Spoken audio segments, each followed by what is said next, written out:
came here to talk today about branding, how social media kind of plays into that. So I like to keep these things very informal, so if you have questions at any point, just raise your hand. I can stop, answer questions that you have. I'm super nervous for the first 5 to 10 minutes, so if you guys could pretend to not even notice that, that would be fantastic. Cell phones, if you guys have your cell phones, pull them out.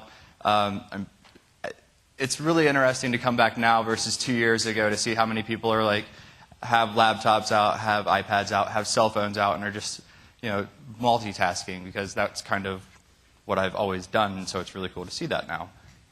Not so much 2 years ago, but if I say something interesting or clever, go on Facebook, Twitter, tweet it. If I stumble and fall, take a picture and post it on Instagram or whatever.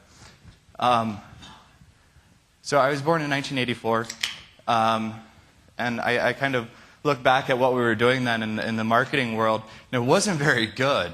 And then if you even fast forward 2 decades later, it was still not very good. Because it was the same things that we've been doing since the 1930s. It was this one-way communication. It was this very old-school model. And it was, let us tell you who we are, and then you'll buy our products. You look at things like how do we take a prospect, and then we're going to try and get them to learn about our company. They're going to turn into a customer. They might like our products enough that they're going to come back and they'll become a loyal customer. And then maybe, hopefully, we can eventually turn them into a brand advocate where they just love our products. And it was all part of this very traditional purchase cycle where everything was very kind of, well, I've heard of their products, and so now I'm going to go look at the catalog, and maybe I'll call the 1-800 number, and maybe I'll buy. And then things started to evolve and change a lot because the internet started changing the way we communicate. And so kind of looking at building brands. I have a lot of my clients that want to talk about brands, and I think that we start off with a very different disconnect on what my views of a brand is versus their views. People want to build brands because brands are big money. It's a big business. If you look at the Coca-Cola company, their brand valuation, their company is worth $120 billion. If you strip out their brand equity from that piece, it's only $50 billion. They have a ton of money in their brand. So the old model was kind of this control method. It was this is our brand and this is who we are. Don't touch it. But to me, this is kind of the disconnect. This is where the way that I tend to look at things. Your brand is not your logo anymore. It's not prodding the side of a cow with your symbol. It's not about your identity set. It is not about the product. What a brand is it's a gut feeling that people have about your company. Okay? So if you think about this, you look at a company like Walmart, and people have an emotional response about how they feel about Walmart. I hate Walmart. They're big corporate evil. And that's crazy, because they're just a company. There's other companies out there like Warby Parker. For anybody not savvy with those guys, they make eyeglasses, and every pair that they make, they send a pair to poor kids in Africa. And so that's a company that I now love. I will never buy glasses from anyone else. I will only go to Warby Parker because they had an interesting story. So looking at brands, it's very consumer driven now because of Facebook.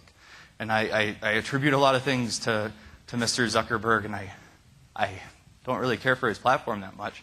But it was kind of fantastic and amazing of what he did. He built this platform that was kind of adopted by everybody. And this thing has been out for the better part of 9 years now. But everybody got on it. And they started talking and communicating with each other. They started talking about what they were doing, what they were buying, where they were shopping at. And now, throughout that 9-year period, we have a huge number of people who have opinions, and now they have a platform to talk about them, and that's really scary for a lot of companies. 40% of all time spent on the internet is spent on social media and blogs. And of that time, you have 70% of bloggers who are organically writing about brands. They're not being solicited to write about these brands. 38% of bloggers are posting unsolicited reviews. So kind of the question I like to ask people is, do you like what they're saying about your brand? Has anybody ever gone out and looked?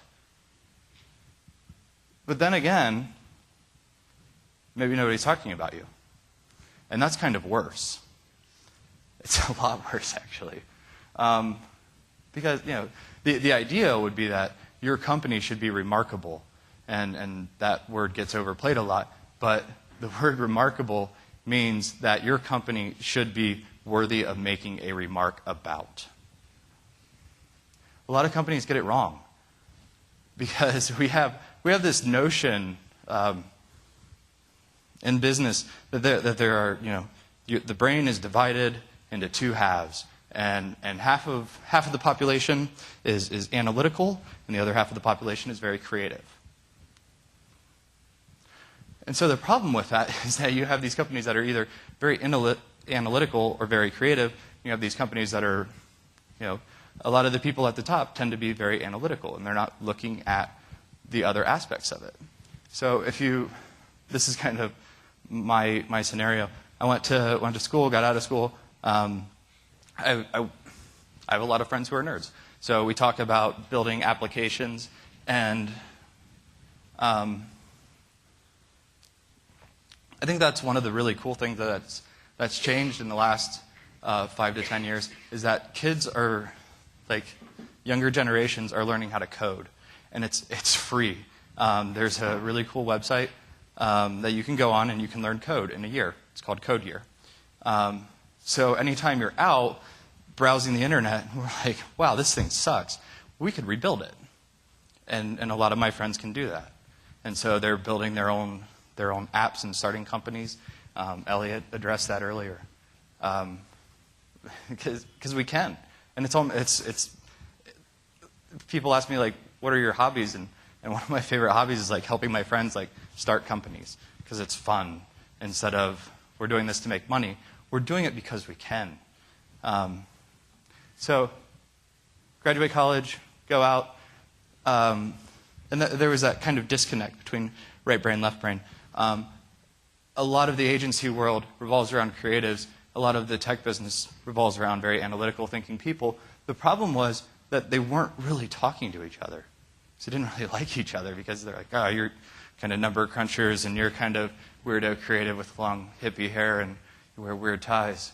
And so the problem was the advertising model was becoming more and more dependent upon technology use, and the tech companies were building, or still an existing problem, they don't know how to differentiate themselves. And so you had two companies who were kind of there, who were kind of at odds with one another, and they didn't really get it, but they seriously needed each other to help build out a brand and differentiate themselves to help tell that story.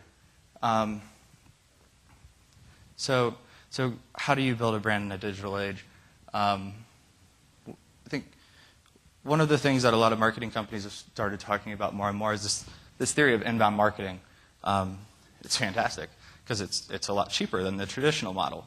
Traditional model, you spend millions and millions of dollars advertising and TV commercials and all of this, and it costs you a lot of money. Well, inbound marketing is cool because it costs less millions of dollars. The idea is that kind of the way that I like to look at this is it's a combination of search engine optimization, search engine marketing, and content marketing, and then you get those to play together. So kind of walking through, and if you know this, just fall asleep for 5 minutes and come back later. But with search engine marketing, this is one of my favorite tools ever, because everybody wants to be on page 1 of Google, but a lot of websites are really, really bad, and so they don't know how to get there. So with search engine marketing, you can pay Google to be on page 1 of Google. It's It's wonderful. So how this works is you have kind of you have your ads that are running here and on the left-hand side, right-hand side, and you go into this kind of you say, I'll pay $10 per click. And if somebody clicks on your ad, you pay $10. That person goes to your website. It's very simple.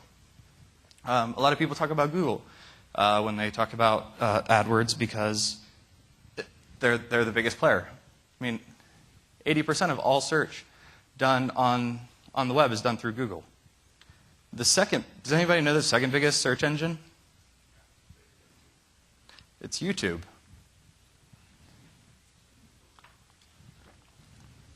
Also owned by Google. So, you can talk about Bing, and Bing does this too. But if you just start by looking at Google, that's 80% of the market, the world. So if you master Google and you're showing up there, and you're like, oh, I've got a bunch more money and this really works, then yeah, go look at YouTube and go look at Yahoo and Bing and Facebook and LinkedIn both have advertising networks. And they're like the biggest area that you can buy on LinkedIn is actually through Google too, so that's kind of weird. Looking at search engine optimization. So this is the really good stuff because if you do this right, then you show up on page 1 of Google, which is that area below the ads that 80% of people click on. Okay, so everybody goes, nobody clicks on ads. And I'm like, well, that's not true because 20% of all internet users click on ads. And the more you actually understand how hard it is to actually show up there and be on top, I started using it more because I realized that AdWords are actually really effective because it's not just about throwing money at it, it's also about your quality score. And so Google's looking at, all right, well, if you're saying that this AdWord is about toasters, and then you send them to the homepage of Target, well, that's not very good.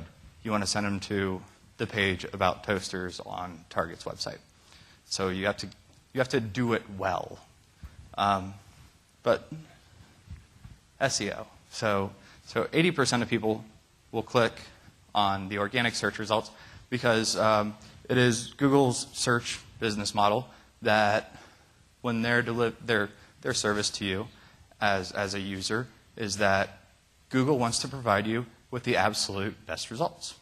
And so they have these crazy algorithms that they change constantly. And so how they do this is they have these little, we call them spiders, that go out and they crawl your websites. They look at the back end of your code, and when this first started, they called it PageRank because Larry Page was 50% owner in the company, and so he decided to name it after himself. So when Google first comes out, they are solely focused on, all right, the keywords that you can put in the back end of your site. And so what the keywords do is they say, hey, Google, if somebody's looking for toasters, tell them to come to my site, because my site is all about toasters. So it was all about keywords, meta descriptions. They looked at time spent on site, number of pages, and this is ridiculously simplified because this algorithm blows most people's minds if you actually look at what it is, because there's different weights to everything. So what happened over the years is people would just start loading up their pages with tons and tons and tons of keywords, and they were trying to trick Google. So Google came out with a new algorithm called Google Panda. And so the new algorithm started looking more at how many page views were you getting. It started looking at your bounce rates. So how many people went to your site, looked at your site, and went, this isn't about toasters, and then left. So they started integrating more of this kind of open model of looking at how users were using sites. And then people started getting savvy, and so they started cheating Google again, and so Google gets upset. And so they changed it again. They changed it about a year ago to Google Penguin. And Penguin is looking more at fresh content. And so all the rest of those pieces are still there. It's just now they're looking at, are you updating your website? Are you taking care of your baby? Does your website have a reason for people to come back? Kind of looking at the future of where this thing is going, you can start seeing it already because nerds like to fight with each other. And so you have Google, who's out there trying to build out Google Plus to have the social networking component. And so you take Microsoft's Bing, which is fledgling in the search market, and they're kind of pairing with Facebook. And so what you're going to start seeing on Bing is this idea of, if your friends like this company or not. You can see that on Google already. If you're one of like the maybe 2 people in this room who use Google Plus, I can see like which of my friends like specific pages on the web. So the future is going to be all of these things with different weights and different variables, and then you have to figure out like how you make all of that work. Third component of kind of inbound marketing is content marketing. So if you look at past we would take content and we had a new product announcement, and so we would go off to trade show and then we would blow it up there, and we'd spend $50,000 to go to this mega trade show, and 5 people called us the week after to find out about more information or latest news about your company. So you would take these different types of content and then you would talk about them at different various places. But part of the problem is that, so you could take them out to these places or put them in a press release and send that out. And so my idea is trying to figure out how do we create a structure where you can have a central hub of information about your company. And so I talk about blogs. And then people groan because they're like, oh, blogs are dumb. I'm like, no, they're cool. If you look at a blog, what blog is it's an acronym because nerds love acronyms. So it stands for business log. It is a log about your business. That's all it is. It's not scary. It's actually easy to do once you start playing with it. But what if you had your blog on your website and you use that to kind of pull everything together? So let's say we do we do a webinar and we take that video and we post it, and then we take that video and we it's on YouTube now, but let's get it on our website so you can just dump that video onto a blog post. It's really easy. And so then other people can get it. Not just the people who go to your YouTube page, the people who go to your website can get it. Blogs are fantastic for SEO because you can drop keywords on there and you can update your website on a regular basis very easily. You can also take that link and you can go off-site, and there are social bookmarking sites like Reddit and StumbleUpon and Delicious where you can post that link. And so all the nerds who are reading stuff on there can go to your website. You can go out to social media. And so you can take this post and be like, hey, we did this really cool thing at our company today. And then you go out to Facebook and you post it and you go, did this really cool thing at our company today. Go read the blog. And you can do it on Twitter and LinkedIn and everything else. And it makes it actually really easy to have good content to post on social. And then you have your newsletter. So you can take your monthly newsletter that you fire out to all your clients, and you can go, here's the blogs we wrote this month. Excerpt, go to website. And so you can take all of these things and just drive them back to your website, because the number of page views that you have on your website helps drive SEO. And so you're showing up better in search results. And the whole idea is that the people who are out there looking for your products and services are going to Google, because that's how we find things. And it's really great to be found.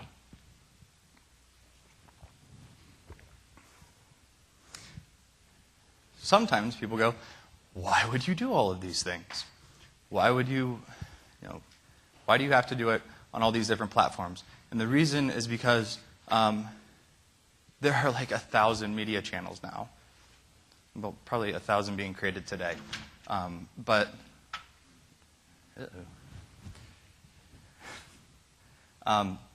So my grandfather reads the newspaper every day.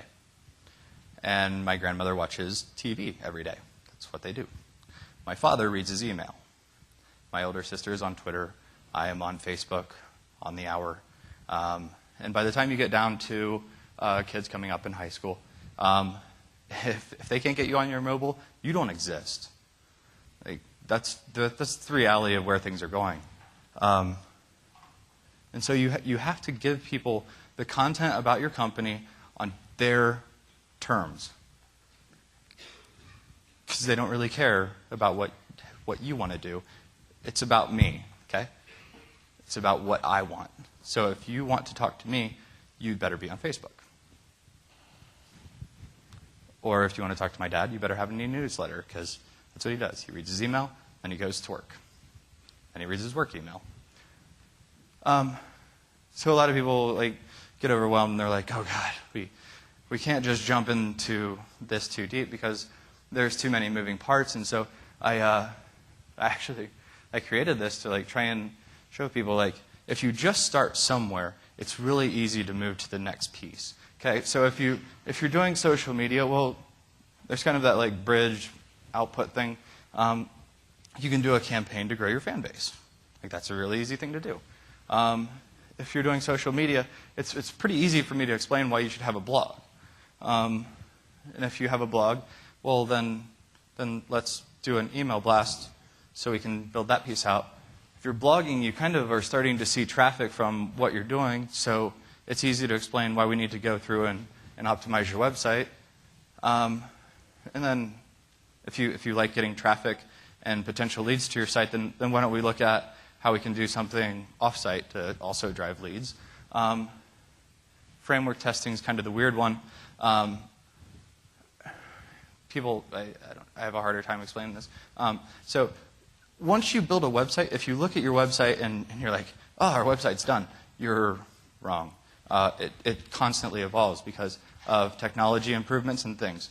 So if you build it and you just leave it sit, Google's going to be like, oh, that's not good, and you're going to eventually drop over time in SEO. What I really like to look at is how we can make constant improvements to a website.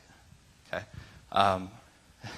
my favorite example is my friend worked on the scooter store account, and so they have what they call a landing page. And so when you go from Google to a landing page, it's a site where we strip out a lot of the navigation items, so because we want you to do whatever the big call to action is. We want you to fill out this form. We want you to call us. Okay, so we started. The scooter store gets this concept, and so they're constantly doing updates to see what works. What can we change that will make our conversions higher? So at first they had the picture of the happy old couple, and they were like, oh, well, we're doing this campaign with Wilford Brimley now. Let's get Wilford on there and see if more people will respond. And they didn't. It was like a 2% drop in conversions, and they were like, all right, Wilford Brimley does not work. And so they keep testing things, and they were like, well, the form's too long. Let's sync up the form. And so you run split testing to see which one of these has higher conversion rates. Oh, when people aren't asked for 12 phone numbers and 30 email addresses, they have a higher likelihood of filling out our form. So let's do that. And then the one thing that they found out was their button said submit, and they changed it from submit to see if you're qualified, and 30% increase, and hundreds of thousands of dollars that the scooter store is going to make because somebody went, that shouldn't say submit anymore. So that's that. SEM is simple. There are thousands and thousands of people who are searching for your products and services every month, and if you're not showing up on page 1, then you don't matter to me. So that's kind of the concept. It's like inbound marketing. It's this idea of showing up where people are looking for you. It's so much easier than trying to convince people that what you do matters, because they're actively looking for what you're selling. And they make the greatest customers ever. And so I beat up on traditional media sometimes. And so traditional media is not dead. It's not. a lot of the guys who go out and talk about like social media and inbound marketing and all of these things, they tell people like, oh, TV's dead, and you shouldn't do TV commercials, and it's not true.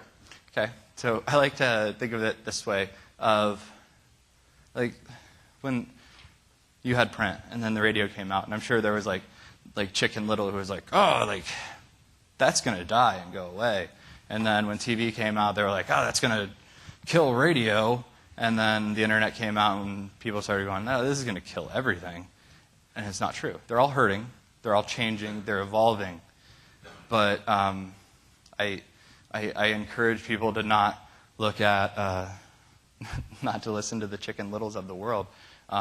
It's never doom and gloom. I'm a huge Steve Jobs fan because I think you have to be to work in my industry. One of the most innovative company in the world, they're running these commercials. Like, I'm a Mac, I'm a PC. And everybody loved it, and it was great.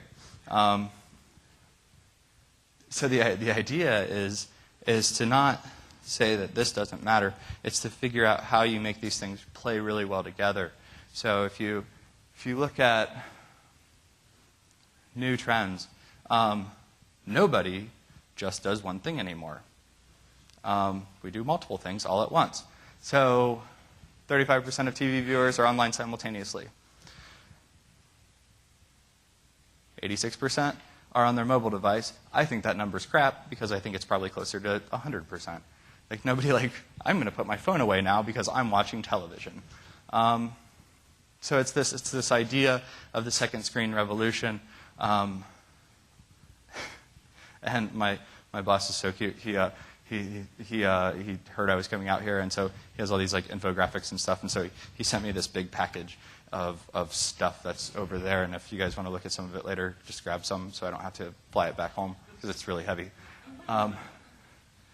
But all of this is just about driving traffic. So if you start watching TV and commercials, you'll start seeing people say, "Hey, go to our Facebook page, sign up for this contest, go to our website, do this." If your marketing materials say call us, stop it. Because nobody's going to do that. People do research because it's too easy. I don't have to go down to the library to figure out stuff about your company. I can just pull up my phone and do that thing. So kind of, okay, still good on time. So the whole hemisphere rule. My whole idea is if we can just take the super creative people and the nerds and we can merge them together and we can look at things like how do we do things creatively that'll actually drive numbers. And that's kind of where I live, is kind of the mediator between that world and this world. And trying to get this idea that if we can get both of those people to work together, then right brain plus left brain equals a whole brain. And wouldn't that be a great approach to take? And so that's some of my ideas on how to help build brand and kind of how social media plays one component into that and how you can integrate things to play really well together. And I think that's it. So I like to kind of plow through these things because to me, this should not be about me just vomiting.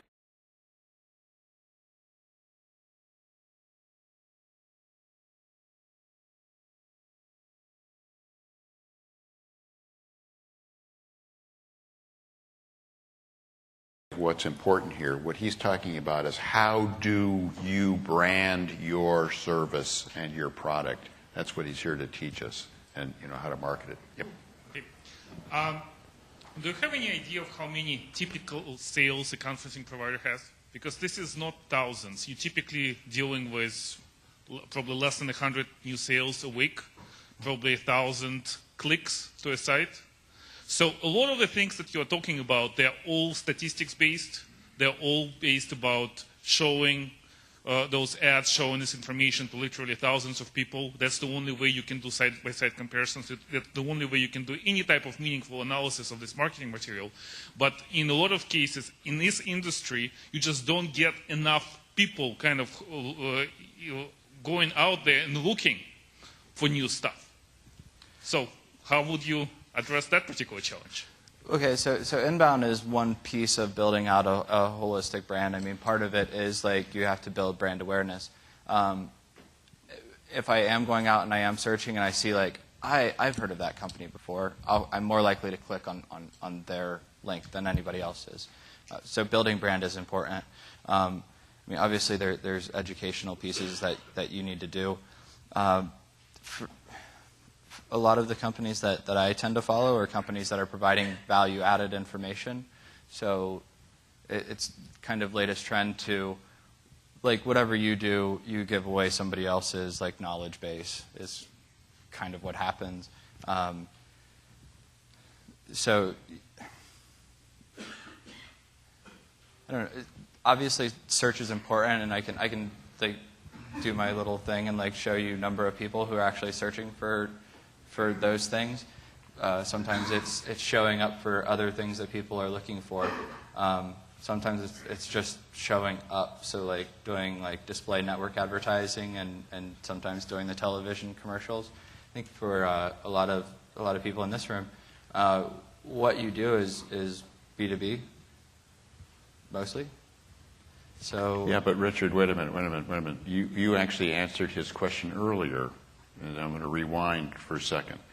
Okay, you talked about right now, and I'm pausing because we're going to speed ahead. You said right now we're dealing with about 100 customers or 1,000 customers or whatever it is per week, and that is what our problem is, and that is that if you look at the number of people who want to collaborate or work together or share and use and take advantage of the kind of tools Richard's been describing, they don't do searches on conference calls, the word conference calls or video conference, and you know this. So I think you snuck that question in now that I think about it, because you're smiling and nodding. You know, what he's trying to do is, and you fell for it, which is unusual because you don't fall for these things. I mean, seriously, what he's telling us, and I mean all of us, is that we have to stop thinking about our market as this closed, tiny garden. That garden is dying, folks. And there's all this stuff on the outside. And what you addressed are these tools that we could use, and we probably have to, work with other people to do it, to get there. It looks like we got a JD question. Well, I just want to respond to the perception that it's hundreds and thousands. In another lifetime, a year and a half or 2 years ago, working with one of the freemium companies, they built an SEO program because they drove 250,000 calls a month. That was their perception, and from that they converted 12,500. So I agree with you. If it's only hundreds or thousands, perhaps we're just touching a small portion of the market and we're locked in, because some folks here are getting much larger numbers. The standard conversion rates on through SEO is like 2%. If you look at AdWords, it's higher. It's around like 15%. I mean, those are good numbers. It does provide more highly qualified leads, and so I've always looked at it as very effective tools, and a lot of the things that you guys are providing, I think a piece of this is looking at how social media is going to integrate into that. I jumped onto a CRM tool just because of the fact that it would tell me whether or not it would give me statuses from LinkedIn and Twitter and Facebook on the people that I added to it. I have tools for my email that tell me whether or not I'm connected to somebody on LinkedIn or Facebook or Twitter. So it's kind of looking at like other technologies that you can pull in. Hi, Jay Blazinski with VoiceBase. I thought it would be fun to kind of connect the dots of what you just said to what went on previously, because I think there's opportunities right in front of us that we don't even see sometimes. Now, you talked about creating a brand, and right before you spoke, people spoke about how with conference calls, so often there's just a toll-free number and a passcode, and there's really no brand value being communicated to the user. And then I heard that lots of conference calls have lost calls, and users have lost information. Well, for those recorded calls, if the people that dropped out received an email with the click-and-play auto notes of what was said that occurred after they left, I think they would remember the brand of that company, right, with a link back to them. So when you're talking about how do you build a brand without just showing your logo, I would remember the brand of that company. And I was kind of, while I was listening in on some of the last conversations, I started looking at, like my life and how I use conferencing,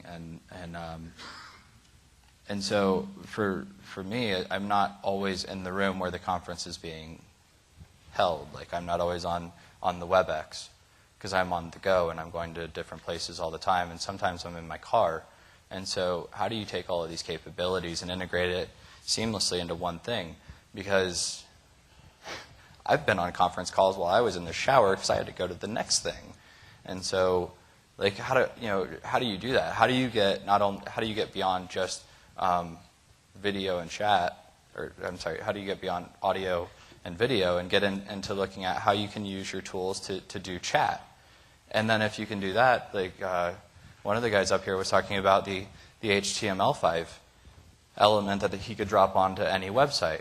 Well, that's cool, but if you take that piece and you drop it onto an intranet, and I can use it for chat, and I can use it to set up conferences seamlessly throughout my company, then you can charge me whatever you want. Because if you get that on the intranet, they don't touch them for 5 to 10 years. I mean, usually they build those things and they leave it go.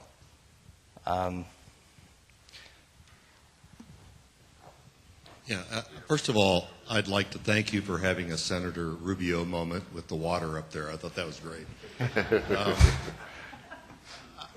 The company I just left actually did a lot of social networking, and we had some demographic issues that we had to overcome because we found that most of the people that were actually clicking or getting information from the blogs and getting information from our social networking were probably not the people who were going to be buying the product. One of the things that we did that was really kind of fun and interesting is that we produced 3 really what I consider to be very funny videos. And it kind of leaped over the demographics from that age 30 and into the 40s and 50s. And it went viral on YouTube, and it helped us a lot. In fact, our revenues grew 40% exponentially year to year for 2 years. So, and it brought those people in the 40 to 50 demographics down into the blogs and into the social networking on Facebook. So I stand a believer in what you're doing, and I think it's excellent, and I certainly recommend this as a way to really brand your company. Other questions? We got one back there. Judy Sterling's got a question. Go ahead. Well, I agree with that it's when you're using all of these types of media, you're not just talking to your prospects.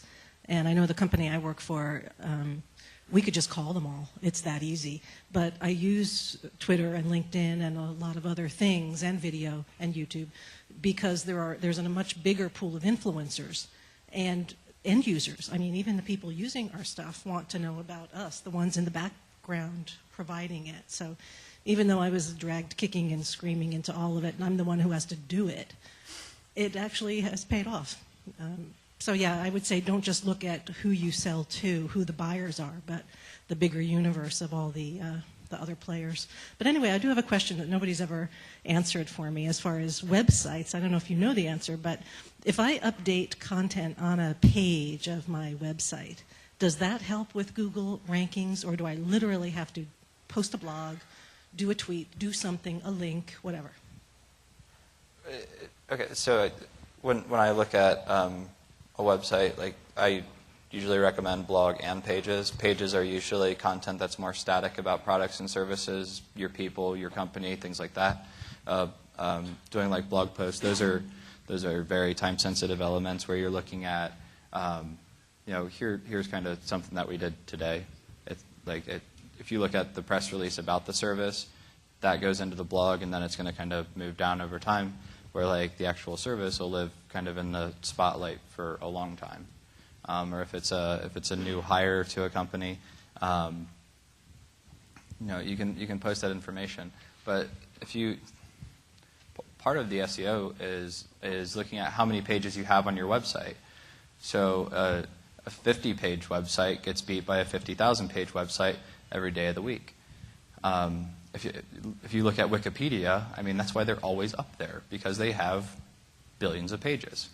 Wikipedia is really cool because here's this website that if you printed it off and tried to read it, it would take you 140 years.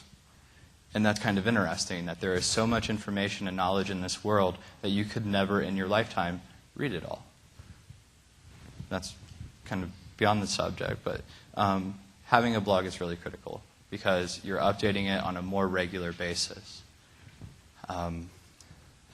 If you start off slow, you do 1 or 2 a month, and then eventually over time you can start showing the value of it, because all of my clients, whenever they blog, they get huge spikes in their traffic. And so over time, what you do is you just show your C levels, like, hey, when we actually do this thing that long-haired hippie kid at the conference told me to do, we get more traffic. And if you get more traffic, you have a higher likelihood that somebody's going to turn into a lead on your website. It's interesting to me that you're talking about Wikipedia. We got a question over there. I used to sell Encyclopedia Britannica and Great Books of the Western World, and I see somebody else nodding. That's how we paid for our food at college. And if I had to have carried the printed out version of Wikipedia with me to door, then I wouldn't have been selling it. But the point you made is that they had the concept, Britannica had the concept, but they didn't see the future. The idea that you can find anything that you want on Wikipedia, all of us know that. We simply enter it in now. I don't go downstairs and thumb through Encyclopedia Britannica. I get right on my browser and say, I want to look up such and such, and Wikipedia comes up as one of the top providers. And it's thousands, tens of thousands of more information than I had before. What's really interesting about, I know way too many facts, but Wikipedia, when I was going through, doing college 4 years ago or whatever, I had to debate with my college professors that Wikipedia was a viable resource to use. And because it was this open source thing, and so it wasn't controllable. And Harvard did a study, thank God, in my last semester, that showed that Wikipedia was actually correct more instances than what the Encyclopedia Britannica was. The closed wall garden thing doesn't work. It's going to get destroyed by open source and the crowds, and it's cool.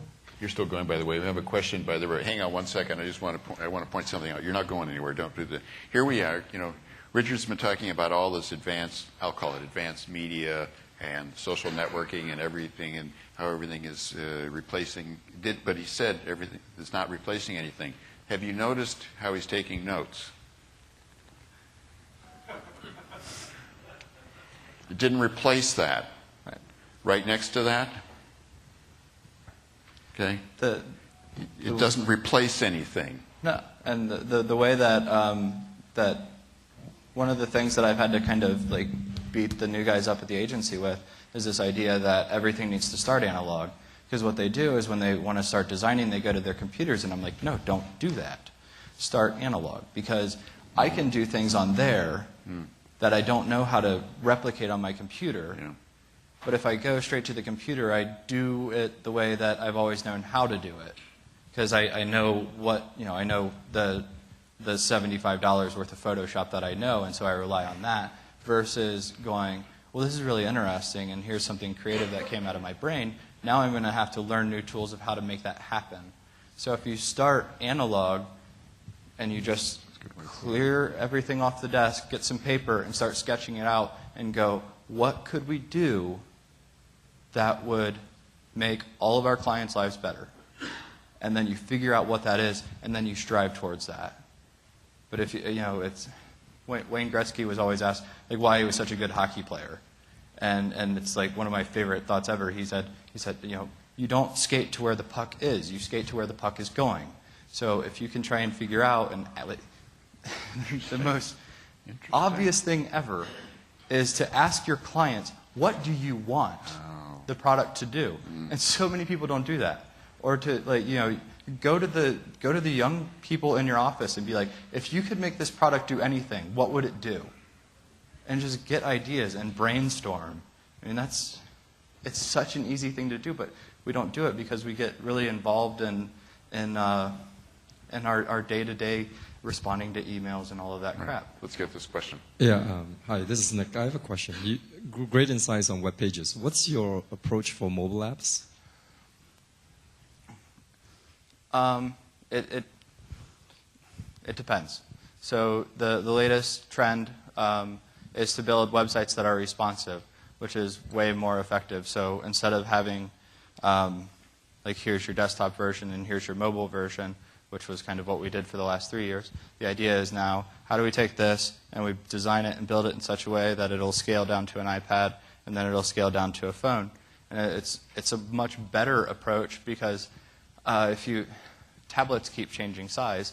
iPad comes out with iPad mini, and now instead of having to build, well, here's the desktop version, and here's the iPad version, and here's the mobile version, and now we're going to charge you for a mini version, and well, now we notice you have some Android tablets coming to your site, so we're going to build that version. Now it'll just scale, and it's really seamless.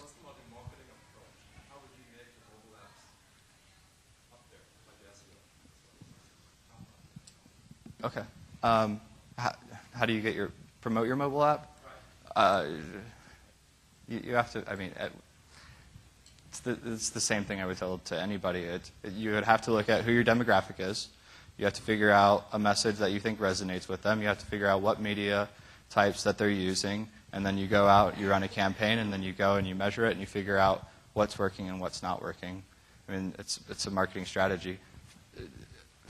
Promoting an app is different for every different type of app, obviously, but it's coming up with a strategy to promote a product. I mean, every instance is different on whether you're doing an app that helps people with their shopping experience or whether it's telecommunications. Those are different audiences. You have to know who your audience is, and you have to craft a message that resonates with them. It's vague, but if you want to sit down, I can probably run through, give me ideas, and then I can run through process and come up with some ideas for you.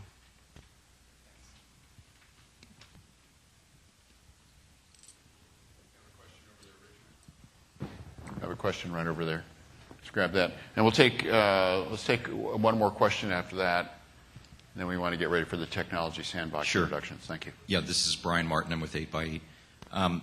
I heard the Google is 80% of everything in the presentation, but I'm just curious from a B2B advertising what your experience or opinion is with LinkedIn.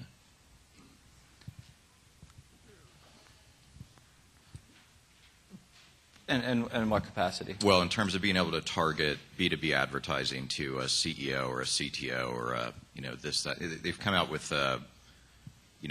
that kind of flavor of an AdWords equivalent, and I'm just curious, have you seen people using that? Do you have an opinion on it? I mean, so if you actually pull up LinkedIn's page and you see there's the big block over on the right hand side, that's actually controlled by DoubleClick, which is a Google entity. The actual the band of 3 ads with the little icon plus the copy. You can get very targeted with it because with an ad program like LinkedIn or Facebook, you can specify parameters around their kind of individual profiles. So if you say I want to target Walmart and C-level or higher, you can do that. I've never clicked on a LinkedIn ad. I don't know anybody else that has clicked on a LinkedIn ad, but I'm not saying that nobody's ever done that. So if nothing else, what's really cool about cost per click advertising is the fact that you only pay when somebody clicks. So you're getting impressions, so there's value in that. Today, Facebook announced that they're going to change their platform again because of concerns that their advertising network isn't really working. That's why GM pulled out last year, and it was pretty much what sunk their IPO was that General Motors said, our advertising doesn't work on here. And so now, a year later, they're looking at how they can revamp that ad network to make it effective. I mean, both of those scenarios are great because it's so specific that you can target almost individuals. But they're, the LinkedIn size, it's not attractive to me, and it's something that a lot of people learn to kind of mentally block. I know that once I scroll down far enough, I stop looking over at the right-hand side because we kind of train ourselves to avoid advertising.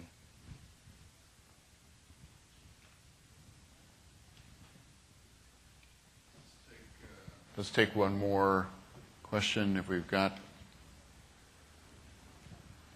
People are getting excited about the technology. Here we go. We have a question up here. Richard, if you could bring the microphone, and then we're going to bring up the Technology Sandbox folks.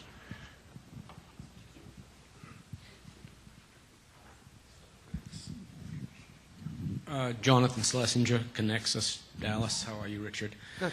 If a company wants to make an announcement, the traditional way has been put out a press release. Right. Could you talk about press releases versus blog and social media posting? If you could choose one or the other, or how you can use both, so we can get an understanding of the importance of the press release over time to where we are today. Right, and that's just it's understanding that different people consume media in different types of ways. So I kind of, press releases go out in the newspapers, but then they also, as media channels are getting more savvy, they're promoting everything online as well. So I mean, there's obviously importance in trying to get on to. The New York Times has like a huge readership online and still in print. So it's obviously important to get there, but then also putting it onto, you take that same message and you just can it up a little bit differently and you post it onto your blog. And then you take that message and you take it over and you say, hey, Facebook audience, go check out our blog post. Hey, Twitter, go check out this. And so there you're not really replicating a lot of effort. It's using the same effort to craft that press release and just distributing that content in multiple places. So that way you're reaching all of your different audiences. Does that make sense? Richard, thank you.